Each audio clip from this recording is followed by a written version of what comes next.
What's going on, guys? Hope you're all doing well. Now for today's video, I wanted to talk about the new PS5, Xbox, and PC game coming soon called Jurassic Park Survival. This is a new game that's supposed to take place directly after the events of the original Jurassic Park, picking up a few hours or so after the 1993 movie and following Miyajashi, who has been left alone on the island. Now, this is the kind of story that fans typically love. There's always been a sort of cult classic fan base surrounding both Jurassic Park Trespasser and to a lesser extent the 2011 Telltale games, so this one could be a really good entry, but I wanted to make this video in order to specifically talk about one aspect of the project that I think needs to be altered in order for there to be maximum levels of fan appreciation and max out that authenticity. So without further ado, let's dive into it.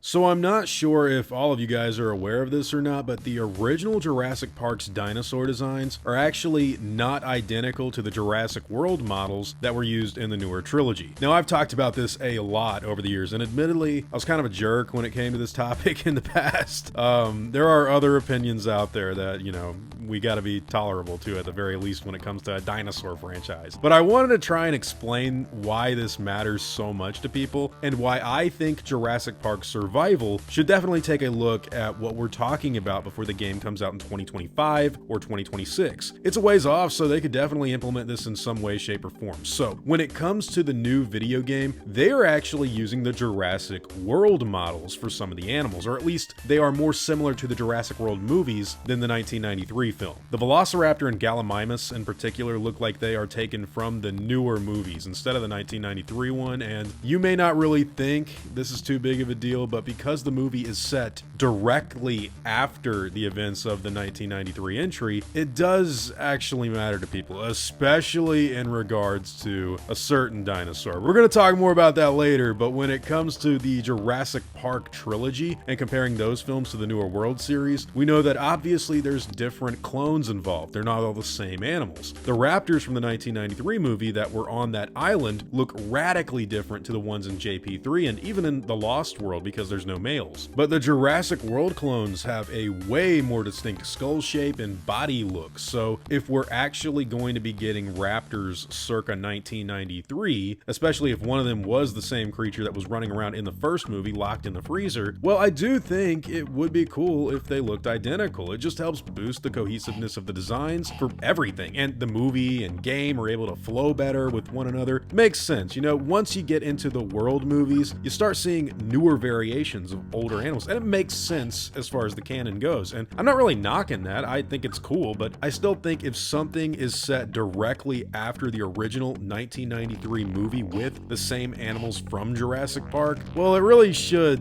look like that, shouldn't it? This gets even more obvious with the incorporation of animals like Triceratops or Brachiosaurus, which I'm going to assume are 100% going to at least cameo in the game. And when you compare the clones from the Jurassic World movies to the Jurassic Park ones, you get a very clear difference. And look, guys, I don't know what it is, but there's just something about the way the trike looks in Jurassic Park that is just seriously cool to me. The work done on that animatronic is actually one of my favorite pieces of Jurassic Park dinosaur design in like general for the whole franchise, and I just think seeing a full model like that in Jurassic Park Survival would be super awesome. In fact, what I'm proposing here isn't even that difficult to do. Jurassic World Evolution even altered the clones for their 1993, 1997, and 2001 DLCs for the video game, where you got to see more screen accurate models incorporated into the classic parts of the Jurassic canon. So it lines up. So, you know, you get a little bit of both depending on which era you're playing in. Dinosaur accuracy to the Jurassic Park movies is just cool for variety's sake, and everyone loves the original models. In fact, if there's one dinosaur everyone loves to talk about the most from the 1993 movie, it's just gotta be the T-Rex. So the funny thing about this animal is that in Jurassic World, they kind of continually change the T-Rex design across all three movies. And it looks different almost every time we see it in a new film, but in the 1993 movie, it was actually a little more complex because the animal had two unique and iconic looks. And I'm talking about the same animal. The first T-Rex in Jurassic Park has two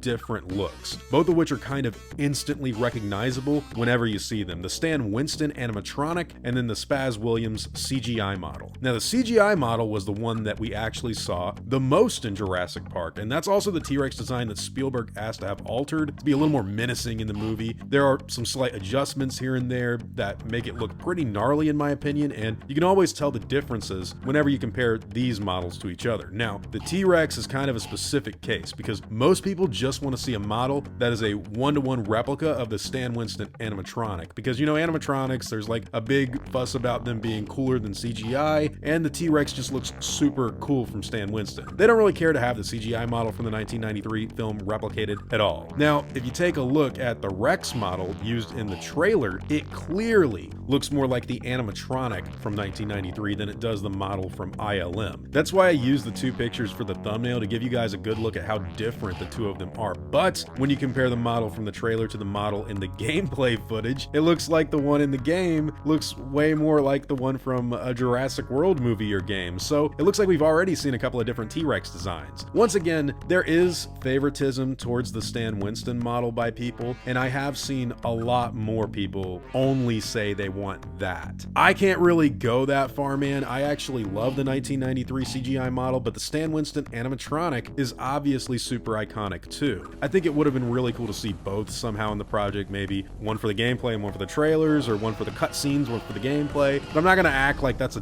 deal breaker to me. I will say that if you want to be super authentic to the original Jurassic Park experience, you really should model the dinosaurs off of what they looked like in the 1993 film and not what they began to look like in the later World movies. If the team behind the game doesn't do this, I'm sure someone will eventually come along and do it just by themselves through a mod. I mean, we see people do that all the time with the Jurassic World Evolution games. So yeah, that's something to think about too. The fans will probably do that if Saber doesn't. Anyways guys, I'm still really excited about Jurassic Park Survival and what it could mean for the future of the franchise. I think the game could really be a great breath of fresh air for the brand and be something everyone has a good time with, as long as it's cool. You know, the funny thing about talking about dinosaur designs and everything is I know a lot of people out there will just look at you and they'll be like, dude, I don't care. Is it a T-Rex? It's gonna eat somebody. Like, it's fine. It doesn't have to look 100% identical. All I'm gonna say is I get where you're coming from and I understand, but because this game is set after the 1993 original movie, I'm not saying they have to change it, but how much cooler would it be if they looked identical to how they did in the original film? Dilophosaurus, Gallies, even the Parasaurolophus. Like, you could have a lot of fun doing a continuation of the first Jurassic Park with some iconic, accurate designs. It just makes you feel more like you're in the 90s for that movie when you're playing the game. You know, it just comes to life better. But hey, those are all just my own thoughts and opinions on the subject matter. Still super stoked for the game, and if they don't do it, then I'm sure a modding community will. But hey, those are all just my own thoughts. Whatever yours happen to be, I'd love to hear all about them in the comments down below. Now, before I go, I want to thank everyone that's helped me build my channel over the years. I'd also like to thank every one of you guys who've watched my stuff. You've all been extremely cool to me. If you enjoyed the video, I'd appreciate a like and hope that you'll consider subscribing. God bless you all. Christ is King. See you guys in the next video, and as always, take it easy.